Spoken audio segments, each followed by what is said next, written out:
So I don't see us going and rocking up to Tottenham and just easily wiping the floor with them. I don't think it's going to be something that gets us all hyped and excited. If it does, then great. I'm going to be here absolutely dancing in the next video, 100%. I don't know what type of dance. I don't dance, so it's probably going to be ugly, but I will be dancing if we crush Tottenham. Trust me. Well, I'm a man of my word, and since we crushed him for one half, you only get half of the dance. What's up, guys? Mason the Brock Henderson here, and Tottenham get battered everywhere they go. Tottenham get battered even when they're at home. I changed it a little bit. It's a tale of two halves, to be fair. I'll talk about the first half first because we'll get the negatives out of the way, and then we'll talk about a great match in the end. But yeah, as far as the first half, a lot of issues. We went with the same lineup that we did against Leicester away, and it worked somewhat. Looking at it, I think it wasn't necessarily the lineup that was the problem. Problem is a lot of these players didn't turn up in the first half. I think only one can hold his head high for the first half performance, and that would be Jadon Sancho. Everybody else, I feel like we're miles off of it. I think even you look at Caicedo, you look at Fernandes, two of them have been playing really well. I thought in the first half they were all over the place. No sense of organizational awareness of where they're supposed to be. The entire back line was awful. I don't know if it's Cucurella choosing the wrong boots or if the kit guy gave him the wrong boots, but my God, yeah, that was terrible. And then for the most part, we just kept going back to Sanchez. It felt like there wasn't enough movement around the midfield and up front to really provide an option to play out. So a lot of our passes were negative to Sanchez, bad pass from him, and now all of a sudden we're in trouble again.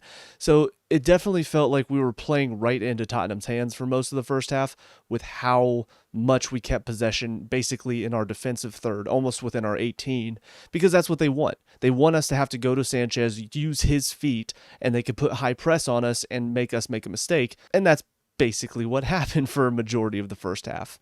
So I can't really say Maresca was the problem. I think he put out the lineup he expected to work. I just don't think the players, I don't know if they were ready for the press. I think we've had it kind of easy for the past few games as far as other teams putting pressure on us. I don't think they have been as much. If you look at Villa, they didn't really press us that high. Leicester, until the second half, they were mostly staying off of us. So Tottenham are the first team in a little bit that has actually gone at us and pressed our back line. So I think it was just we were unprepared for that, and the first half showed we were well off of it. But then we come into the second half, we see Gusto come on for Lavia, so now it's much more that same back four that we're used to seeing. Gusto is getting up like we're used to seeing him do as well, and it means Caicedo and Fernandes are the two holding in there. And I was a little worried about that because Fernandes, obviously we've seen defensively he has his issues, but ultimately what ended up happening was Fernandes was still mostly getting forward and only occasionally was he dropping back in to defend, and Gusto sometimes would get forward, but he was tending to stay back more often than not. And I think that really helped out in the midfield to have Caicedo sort of staying in there and not having to go play right back and then stepping into the midfield after. But the other major thing was just we turned on in the second half. It felt like all the players woke up. There were a couple that still were disappointing, but the overall feeling, if you look at Caicedo, Fernandes, you look at Colwill, you look at Palmer, you look at, even though I didn't think Neto and Jackson were that effective today, I think they both still worked a bit harder in the second half. So that's, in my opinion, what changed. I think the players just woke up. They realized we have to start playing quicker. We have to get at them a lot more because they can't handle that because they're Tottenham. So yeah, definitely turned it around second half, thankfully. And the disappointing thing will be the third goal that we gave up because it was just very sloppy. It almost felt like, well, we expect the game to end soon, so we don't have to put that much effort into it. And that is kind of a bad way of thinking, but it looked like that's what happened. Everybody just sort of turned off. It was like, we got less than a minute left. Who cares? Well, we do. First of all, we want to batter them by more than a goal because goal difference, but also now they all of a sudden have a chance. And we know Anthony Taylor, who knows what he's going to do. He might end up giving them 5 more minutes, even though it doesn't seem right, but he could. And they have now 5 minutes to go get that equalizer. They have that confidence back. So I was disappointed with that. But on the whole of it, that second half was marvelous to watch. It was a great performance, and it really took what was a very terrible, embarrassing first half and just turned it around. And now all of a sudden, I feel fantastic after this match. But first, we will talk about the fact that, yes, Anthony Taylor was in charge of another Chelsea-Tottenham match. I don't know why. I don't know how we always end up with him in charge of the big matches, but it happens. And yeah, once again, he was pretty bad. Some people look at the Caicedo challenge and say that he got away with it. In my opinion, it's the lack of force. He goes in to play the ball, he goes in to kick it away, and Sarr pokes it, and his leg is now there where the ball was. And the thing is, Caicedo, if he continued and followed through and really kept his foot in there, then yes, it's a red card. But the fact of the matter is, he swung, hit his shin, and pulled it back. Yeah, it was a very quick motion. There wasn't a whole lot of force. So it's borderline. I can see why people would say it's a red, but in my opinion, the lack of force and the fact that he did pull out quickly after he hit a shin, for me, that's why there's no red card there. Maybe a yellow, but in my opinion, it's not a red. The one that was deserving of a red card, though, was Kulusevski's elbow on Lavia. There's no way you could look at that and say, yeah, no, that's normal. I mean, it's not like he's put his arm up over his shoulder to try to reach around him. He went up with his elbow. He led with his elbow straight into Lavia's head. And I don't know, Taylor has a great view of it. I saw the replay. He's directly behind it, and he could see what's happening. How do you not give that a red card? Because I've seen elbows connect with people's heads, faces, whatever. I've seen them connect accidentally. I've seen you're reaching across to get it in front of them and your elbow hits them in the face. I've seen that you're reaching around their body to try to get in front of them and your elbow connects with the side of their head. I've never seen somebody go in with the little chicken wing and hit him in the side of the head and it's not been given a red card. That is such a deliberate elbow to the side of the head. The fact that it wasn't given a red card is embarrassing. And it once again shows Anthony Taylor should not be reffing our matches. He's awful and he constantly just makes decisions that make no sense but go against us. So really frustrating there. The two penalties I thought were both penalties. I was shocked he gave the second one because it looked like one that most referees would just play on. But you watch it again and I mean, Sarr did go straight through the back of Palmer and kicked him in the back of the leg. So yeah, it's a clear penalty. But I was really shocked that we got both of them because first one was pretty blatant. No arguing that. And even Basuma, you could tell, was disappointed in himself. But the second one was one that it was sort of a looked like it could be a coming together. So I was not convinced that Taylor was going to give it. I'm glad that he did, obviously. But yeah, the red card for Kulusevski. I mean, that's 3 blatant reds that teams that are playing against us should have gotten in the past month or so. You look at Martinez, you look at Ndidi, and now Kulusevski. It's crazy that these red cards are not being given. But now going on to us, first of all, looking at Maresca, I think, again, the lineup is not bad. I like the idea, and I think it would work if we were more prepared for what Tottenham were going to bring, and also if Cucurella had the right boots on. So I don't blame him for the lineup. I think this is what we expected to see for the most part. The subs in the second half, though, really changed the game. You look at Gusto coming on at halftime. It did provide that little bit of extra balance in the midfield that we needed, so good move there. I think bringing on in Cuckoo when he did was a good decision. I just don't think Jackson was on it today, so bringing in Cuckoo on gave us a little bit more comfortability up top. Now, granted, I don't think he presses as well as Jackson does, but to be fair, Tottenham were not keeping a lot of possession in their back line today until later on in the game. So I don't think we really needed Jackson up top today. I think his touch was not good enough. We needed Nkuku in there to provide that link-up play that Jackson just did not have today. So I think that was a good move. And then Felix and Madueke coming on, thought were good changes, just some fresh legs to swap out Neto and Palmer and also give Palmer a rest. And also Vega coming on for Cucurella. It's good to give him a few minutes as well in the Premier League so he can start getting up to pace because I do like what I see from Vega whenever he plays in the Conference League. So overall, I think Maresca had a good game. I just think, unfortunately, the players let him down in the first half, but he made those changes and it looked like he did get into them at halftime and sort of raised their spirits and got them a lot more prepared to go out in the second half. And then we took the game to Tottenham, which was great. But looking at individuals, first of all, Sanchez, of course, the focus is going to be on his passing today because we did see him pass a lot more. And that, I do have to say, is not on him. The fact that the defense kept going back to him when there were better options sometimes, I do think is a problem because you know he can't pass well. As a defense, you know he's not good on the ball. So why do you continue to go back to him if there are other options around? There was one moment I can remember in particular. Colwill has it. Sancho's in a ton of space out wide. All he's got to do is just put it out there to him. Good chance Sancho's going to get there on the ball. Poro's not near him, so he's got time to take a touch and maybe take him on. Colwill doesn't make the pass. Instead, he takes a touch, gives it to Cucurella, who then takes 2 or 3 touches, and now Porro's over, so now the Sancho pass isn't on, and so then we go back to Sanchez. And I'm thinking, well, here we go. Let's just give them the ball. Sure enough, goes back to him. What happens? He gives it to them. And now all of a sudden they're back at us again. So there were several moments in the first half where that was happening, where there were better options. You didn't have to pass it to Sanchez, but then you did. And unfortunately, that we're going to see those bad passes in his game. That's a part of his game. We all know it. So for the defense, I just have to wonder, why are you going back to him? If you know this and we all know this, why do you use him when there are better options, or you could try to just get it down the line instead? So that is more so my frustration today. I know a lot of people are going to dig into Sanchez, but the fact of the matter is we don't have a better keeper than him right now. I don't think Jorgensen is quite ready for the Premier League.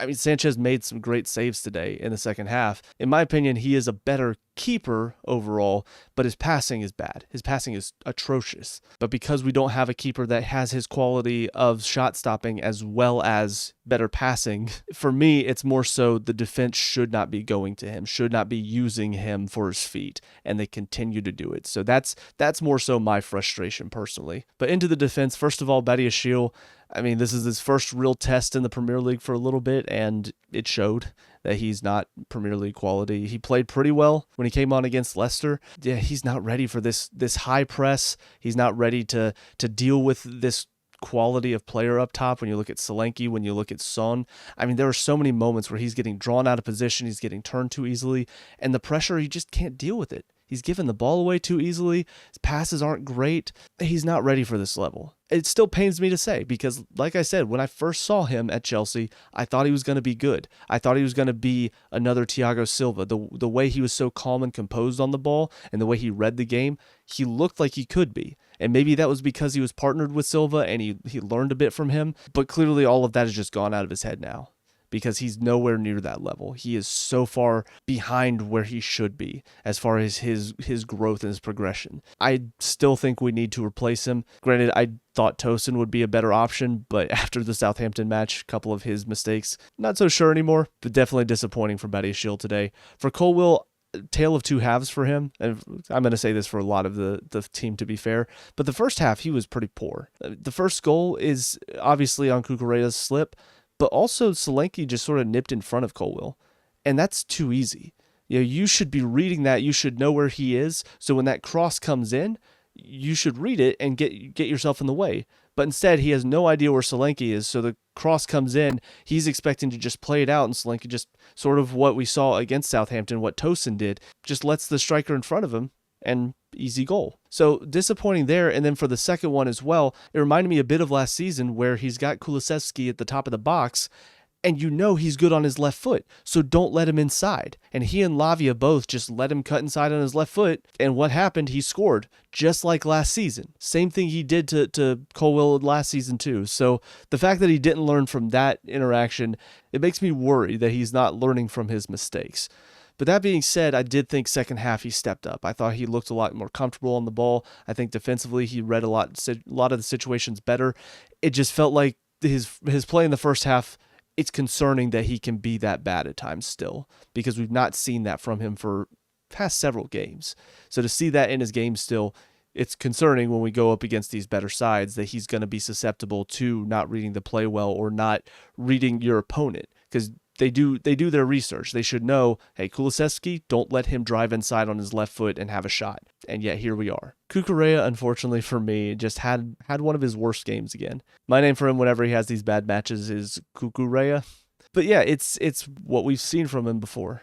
Outside of the slips, it's a lot of the getting pulled out of position. Now he's having to chase backwards. He gets played around a little too easily. His work rate is incredible. I always praise his work rate, but the quality of his press and the quality of his defending sometimes just goes out the window, because he's so focused on, I'm going to go get the ball. He's not really paying attention to what's going on around him, and at times he just goes running straight into a little 1-2, or he runs straight into getting turned. And we can't have that from him, especially if he's one of the three staying back in the defense. It makes it a lot more dangerous whenever he does get pulled out, and now all of a sudden they have so much space to run into. Now the center of the back three has to step over and pull themselves out of position, which opens up more space in the center. So it's really bad whenever we're playing in this system when he does get pulled out. And unfortunately today it did happen a few different times. But again, his work rate going forward, it was good. He likes to get up in the attack and help out. He likes to be an option. And I think he does that well, but he's got to do both sides of the ball. And today, the defensive side was not good enough. Now on to Caicedo. Like I said, first half wasn't that great. I feel like today he was required a lot more to be that right back because Son tends to stay a little bit further forward and he does drive down that left flank. You need a right back there to nullify him.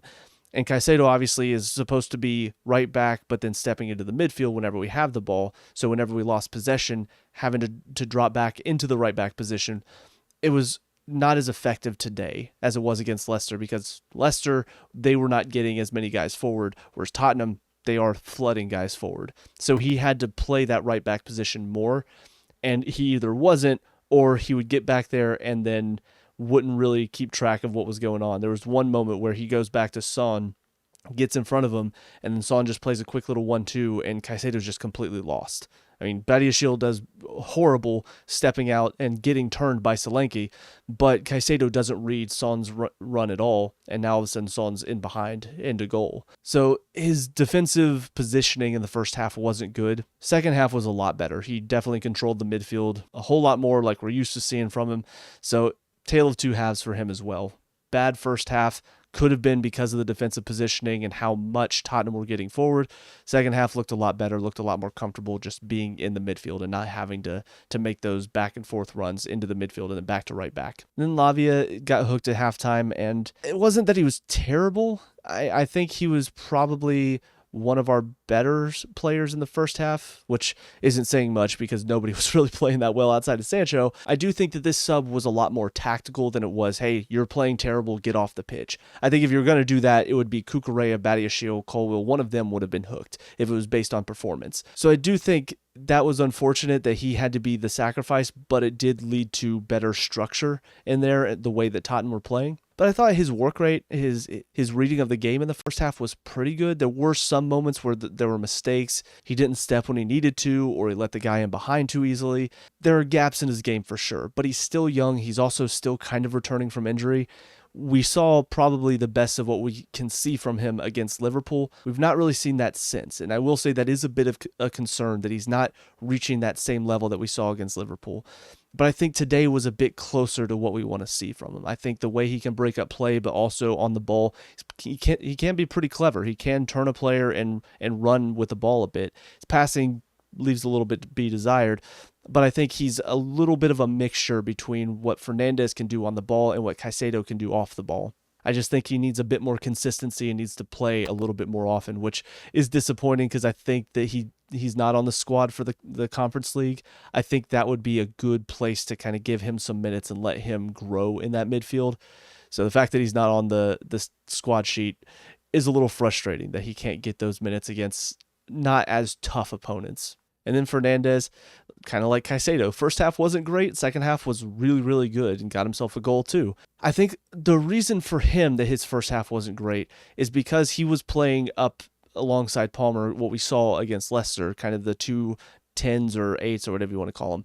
They're playing in behind the striker, they're kind of moving the ball around together, but we didn't get the ball up there very often. Now, some of that could have been Palmer and Fernandez's movement wasn't great, but I think that is where he struggled in the first half. He had to come back and help out defensively because we were not getting the ball up in that final third very often. So we didn't have time to work with Palmer and create stuff up there. Later on in the first half we did, but majority of it was played in our half. We were constantly knocking it around and giving it away, and then we have to come back and defend. Second half, I feel like that freedom to sort of get up in the attack but then drop back and help out in defense, and how much we had the ball as well in their half, I think those two things mixed together helped him have a good performance overall today. So I think it's one of those, for Caicedo and for Fernandes, their second half performances were really good, and so I kind of forget about how bad they were in the first half. Onto the wings. First, we'll start with Neto. Probably one of his lesser performances. I felt like he just was not very effective on the ball today. He was still involved, and he was still working hard and trying to make things happen, but his final product today wasn't great. There were several moments that I felt like he wasted chances for us, which is not good considering that's in my opinion, why Madueke has been dropped out of this first team is because he keeps wasting chances. So Neto, part of the reason he's stayed in this spot and why he's kept his place, he had a couple of games where he was very productive, either scoring or creating really good chances that maybe the people weren't finishing. So hopefully he doesn't have too many more games like this, but today was definitely not his best finishing-wise. Sancho, on the other hand, had a phenomenal game. In my opinion, he gets man of the match for me because he was good in both halves. He was the only one that was consistently really good, dangerous, taking on players. Great goal as well. And that goal is so important too because we were not in the first half up until that point. Once he scored, that gave us a little bit more confidence and also put a little bit of doubt into the Tottenham players. So you could see that's when the tide started to turn a little bit, but that goal is the reason why. And then once we got into the second half, he continued on with that performance. He really showed out today, took players on, created dangerous chances, scored a goal. I want to say he was also the one that set up the penalty, the first one for Caicedo, but now I don't remember for sure. But a lot of our best play came down our left side because of Sancho, and it's great to see him playing so well, and I really hope he continues on. Honestly, could have had a couple more goals as well, but good saves from Forster. And then Palmer, tale of two halves. First half, he was not really involved. It felt like the pressure from Basuma and Kulusevski really kept him nullified because he didn't really have time to get his head up and look for something to happen. The movement as well, once again, played into what he does because if there's no movement, he doesn't have any options to play to and get himself out of that pressure. So yeah, first half wasn't great, but second half, because Tottenham were dropped off a little bit more, it felt like they weren't pressing as well, felt a little bit more disjointed. I think he had a lot more time to create and work his magic, and the third goal is all him. I mean, I know his two penalties are phenomenal, but that third goal comes from his brilliant play on the right side. Great finish from Fernandez in the end, but man, it just showed he's got some of that little, I don't want to say Hazard, because I feel like Hazard was more so about riding challenges. This was a little bit more, people are going to hate me for this, but Messi-like. Just the way the ball was basically glued to his foot. And it felt like they couldn't touch him because it felt like he would just poke it away and go down under the contact. But it was just brilliant to watch him play in the second half and brilliant to see that form return to him. We're not even going to talk about the Panenka penalty because oh my God, Forster's got to be embarrassed. But Jackson's the final one, and unfortunately for him, this was not a good game. I feel like his touch today was not good enough. There were several moments when he received it and we needed him to keep that possession, knock it to somebody else so we could continue our attack. And his touch was letting him down. I don't know if it was the slicker surface because obviously it was very wet from the weather there this weekend. And we saw what happened with Cucurella. But for Jackson, it just felt like he wasn't ready for the ball to come into his feet. Every time he took a touch, it allowed the defender a chance to stick a foot in and get the ball away, and more often than not, they did. And what's weird about that is he's been so good with his touch this season. Like, I don't remember what game it was, but there was a game earlier this season where he looked phenomenal on the ball. Every touch was nice and calm. It was collected, brought players into the play. He looked solid. And I remember watching Tottenham play that weekend, and Werner's touch was all over the place. It was wild. And in my mind, I was like, okay, so this sort of shows they're both similar in how they affect the game. They both get on the ball. They're dangerous. They've got pace. And their finishing sometimes can be laughable. But I felt like it showed that Jackson was an upgrade on Werner, at least as far as a striker is concerned, because I felt like his touch was better. I felt like his passing was better. But today, I didn't see it. I didn't see the Jackson that I'm used to seeing up top. And I felt like it was really hurting us in the first half. Second half, I think our midfield stepped up a bit more, and that's why we were a lot more comfortable in possession and creating a lot more chances. But yeah, for Jackson, that was really not a good showing for him today, and we're going to need him to step it up. You could see his reaction when he got subbed off. He was not happy, and there was also some shots of him in the Southampton match looking unhappy to not be involved as well. I really hope he gets himself a goal here soon, because I think that's when we see his best, is when he's confident and he's scoring. I think we see his worst whenever his head drops and he gets frustrated with himself. He gets down on himself. So hopefully Maresca can get behind him and really help him get back to what we've seen earlier for most of the season. As far as the subs that came on, first one was Gusto at halftime, and he played okay. I was a little frustrated with his performance against Southampton, even though everybody apparently thought he played phenomenal. I feel like there were a lot of his games and gaps in his game that left a lot to be desired. Today, because he was asked to get forward a little bit more, I don't think those defensive issues showed themselves as much, but I still don't really look at him like I would at James, where we want him to get on the ball whenever we're around the box. And unfortunately, he somehow is the one that ends up on the ball more often than not. And he has a shot from outside the box. Fernandez slips him in behind off of a corner, and his cross is just hitting the nearest defender. So I feel like his overall performance wasn't as bad today, but that's because the mistakes weren't there. I just don't really see him being effective, though. And he was for a lot of last season. So I don't know what's going on with him, but it definitely feels like he's not playing up to what we saw previously. And then Nkuku was the next one on. And like I said, he just provided a little bit more calm comfortability up top with his touch. His passing is a lot better. His press isn't as good as Jackson's, but he still at least puts himself in the right position when we need him to be.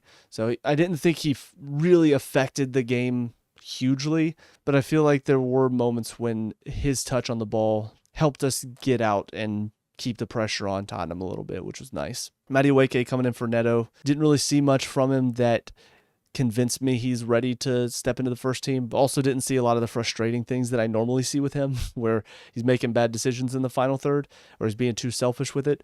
So it's kind of a mixed bag. He didn't really do much to help us, but he also didn't do much to waste chances.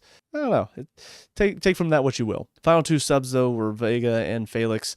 Felix, I thought, could have done a little bit more today. I think it was his missed challenge that led to the third goal to start it all off. So a little disappointing there. And I just feel like I've seen more from him when he's come on. I've seen a lot more quality in the past. So I was a little disappointed with his cameo today. And then Vega, it was just kind of give him some minutes in the Premier League. It was okay. Didn't really make any mistakes. Didn't really do anything phenomenal either. Put some good pressure on. He's strong and he's aggressive as well. So I like having a player that is not scared to go into a challenge and is willing to get in there and cause some trouble.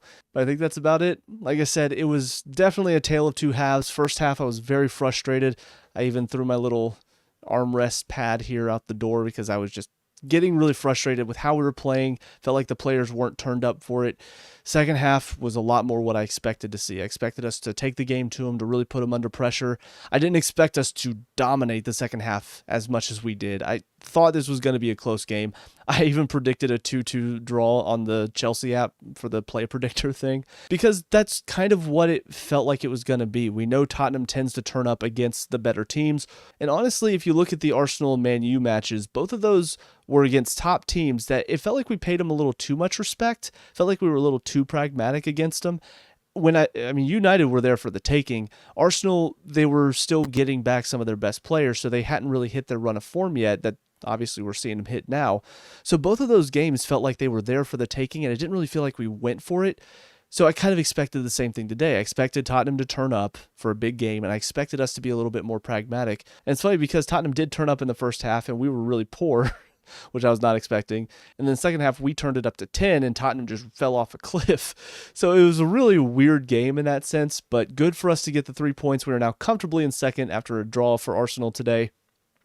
It's a good feeling. Are we in the title race? I still don't think so. But I think we're putting ourselves in a good position where by the end of January, we could be in the title race. We could be there or thereabouts. But I think it really will tell over the next few weeks when we face some of these teams that we should be beating comfortably. You look at Brentford at home. You look at Everton. I think we've got Ipswich as well.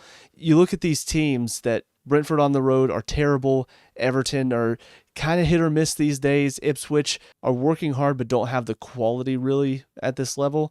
I look at some of these games and I think these should be wins. We should be winning these matches coming up, but you never really know. There's still that chance that this young side has that inconsistency that could happen. What we saw at the first half today against Tottenham, there's a chance if we put in another first half performance like that and then second half try to turn it on, but the other team doesn't fall off a cliff, we might not be able to turn it around like we did today. It's some up to luck. It's some up to whether or not these players continue every week.